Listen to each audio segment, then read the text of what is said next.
4 अगस्त 2019 का दिन था। पार्लियामेंट्री कॉम्प्लेक्स में जबरदस्त हलचल थी। गृह मंत्री ने कॉन्फिडेंशियल और हाई लेवल की मीटिंग बुलाई थी, जिसमें NSA Ajit Doval, home secretary Rao और आईबी के चीफ को बुलाया गया था। मीटिंग की शुरुआत हुई थी तत्कालीन अमेरिकी राष्ट्रपति ट्रंप के 2 अगस्त 2019 को दिए गए एक स्टेटमेंट से, जिसमें उन्होंने कहा था कि वो भारत और पाकिस्तान के बीच मध्यस्थता करने को तैयार हैं। इस स्टेटमेंट के कई स्ट्रेटेजिक और डिप्लोमेटिक मायने थे, क्योंकि एकाएक अमेरिका का कश्मीर मुद्दे पर बोलना शाह और डोभाल को नहीं पच रहा था। आईबी और राव के चीफ से कुछ जरूरी बातें की गई और फिर मीटिंग खत्म हो गई। मीडिया में और सोशल मीडिया में पिछले 3-4 दिनों से हल्ला मचा हुआ था कि कश्मीर में कुछ बड़ा होने वाला है। अगले दिन 5 अगस्त 2019 को सुबह 9:30 बजे CCS यानी कि कैबिनेट कमेटी ऑफ सिक्योरिटी की बैठक प्रधानमंत्री निवास पर हुई। उसके बाद करीब 10:30 बजे गृह मंत्री वहां से संसद के लिए निकले। मीडिया और विपक्ष को लग रहा था कि लोकसभा में कुछ होगा, लेकिन अमित शाह ब्राउन कलर की जैकेट पहने राज्यसभा में पहुंचे। किसी को पता नहीं था कि आज क्या होने वाला है। और फिर लगभग 11 बजे अमित शाह खड़े हुए और उन्होंने पहले तो धारा 370 और फिर 35A के विवादित हिस्सों को खत्म करने का प्रस्ताव पेश किया। और उसके बाद उन्होंने जम्मू और कश्मीर राज्य को 2 नए केंद्र शासित प्रदेशों में बांटने का प्रस्ताव भी पेश कर दिया। एकाएक बड़ा बदलाव आ गया। न मीडिया न जनता, किसी ने इस बारे में सोचा नहीं था। आखिर कौन था इसके पीछे? जिस शख्स का नाम आया उस शख्स का नाम था अजीत डोभाल। इस वीडियो में लास्ट तक बने रहिए। हम आपको अजीत डोभाल के जिंदगी से जुड़ी हर बात, हर कहानी आपको बताएंगे। इससे पहले हमारी वीडियो को लाइक कर लीजिए, चैनल को सब्सक्राइब कर लीजिए, बेल आइकन दबा लीजिए, जिससे कि तमाम अपडेट आपको मिलते रहे। अजीत डोभाल 1968 के केरल कैडर से IPS चुने गए थे। वह सक्रिय रूप से मिजोरम, पंजाब और कश्मीर में आतंकवादी विरोधी अभियानों में शामिल रहे हैं। डोभाल का जन्म 1945 में उत्तराखंड के पौड़ी गढ़वाल में हुआ।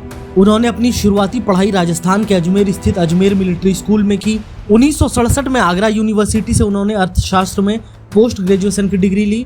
अजीत डोभाल का इतिहास काफी दिलचस्प रहा है। उन्होंने बतौर पुलिस अधिकारी काफी ऑपरेशन किए। उन्होंने कांग्रेस के साथ भी उतना ही काम किया जितना बीजेपी की सरकारों के साथ किया। उन्होंने ज़्यादा से ज़्यादा डिटेल के साथ ऑपरेशन किया। सबसे पहले मिजो एकॉर्ड का नाम सामने आता है। उसमें उन्होंने अपनी अहम भूमिका निभाई थी। जब सिक्किम को राज्य का दर्जा दिया गया था, तब भी अजीत डोभाल ने अहम रोल निभाया। जब 1984 में दंगे हुए थे, तब वे पाकिस्तान में थे।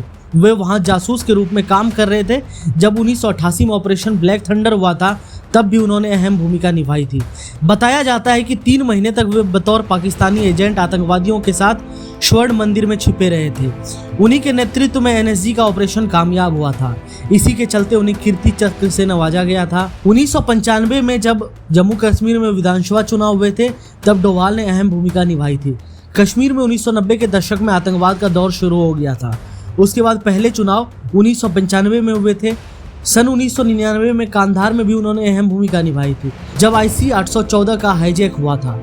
हाईजैकर्स ने कांधार जाकर प्लेन पार्क कर दिया था। आतंकवादियों से डील करने के लिए डोभाल वहां गए थे। वे विमान के अंदर भी गए थे। उनके प्रयासों से सारे यात्रियों को छोड़ दिया गया था। 2014 में जब मोदी प्रधानमंत्री बने, पहली बार सरकार आई, तब डोभाल दोबारा लाइमलाइट में आए और राष्ट्रीय सुरक्षा सलाहकार के रूप में उनसे जुड़े।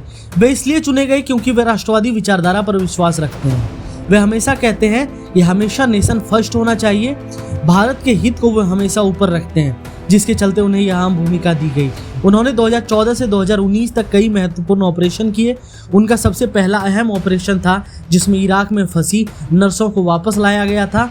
उन्होंने इंडिपेंडेंट फॉरेन पॉलिसी को लेकर भारत सरकार को एक रास्ता दिखाया। भारत की एक देश के रूप में मजबूत छवि बनाने में उन्होंने काफ़ी मदद की। अमेरिका और रूस के साथ संतुलन बनाकर चलने की पॉलिसी में भी दिशा निर्देश अजीत डोभाल ने ही दिए थे। दरअसल ये अजीत डोभाल की कुछ कहानियां हैं जिसे लगा आपको बताई जाए, आप तक जानकारी पहुंचाई जाए। आपको अगर वीडियो पसंद आई हो तो हमारे वीडियो को लाइक कर लीजिए, चैनल को सब्सक्राइब कर लीजिए, बेल आइकन दबा लीजिए।